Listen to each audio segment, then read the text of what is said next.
अगर बैंक वाले असली और नकली सोना चांदी नहीं पहचान पा रहे तो तुम किस खेत की मूली हो बे? फेक गोल्ड माफिया एक्टिवेट हो चुका है और इस बार बहुत लोग इसमें फंस चुके हैं और आगे फंसने वाले हैं। एंड तक देखना, कम से कम तुम्हें असली नकली में फर्क समझ में आना चाहिए।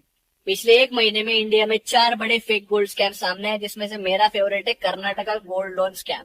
इसमें हुआ ऐसे कि 3 बंदों ने कोऑपरेटिव इंस्टीट्यूशन के पास नकली सोने की चूड़ियां गिरवी रखी 2024 जून में। और इनिशियली जो ऑफिसर अपॉइंट किए थे चेक करने के लिए, तो उन्होंने सही है बोल के अप्रूव कर दिया 15 लाख का लोन।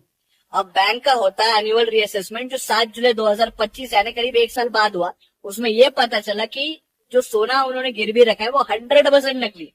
कल की न्यूज है 3 में से 2 बंदे पकड़े गए और एक अभी भी एब्सकॉन्ड नहीं है। और यह नेटवर्क बहुत दूर तक फैला हुआ, क्योंकि इसके टारगेट बड़े प्लेयर, बड़े इंस्टीट्यूशंस होते हैं। अब आते हैं कि अपने को फेक गोल्ड कैसे पहचाना। सबसे पहली बात तो गोल्ड किसी भी एरे गहरे से नहीं खरीदना। मैक्सिमम टाइम्स पक्के बिल पर बड़े शोरूम से परचेस करना और हॉलमार्क जरूर चेक करना, जो कैरेट के हिसाब से ज्वेलरी पे लिख के आता है, जैसे 916 for 22 carat, 750 for 18 carat and 585 for 14 carat. उसके बाद अगर ये देखना है कि सोना असली है या नकली, तो सिंपल मैग्नेट के सामने रख देना। सोना कभी भी मैग्नेट से अट्रैक्ट नहीं होता, याद रखना। अगर वो पीली चीज को मैग्नेट खींच लेता है तो वो नकली है।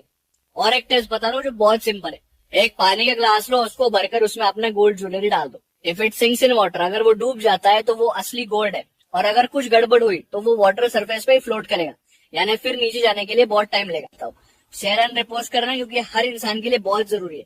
बाकी you can follow me because I am on the premium side of Instagram. जय हिंद।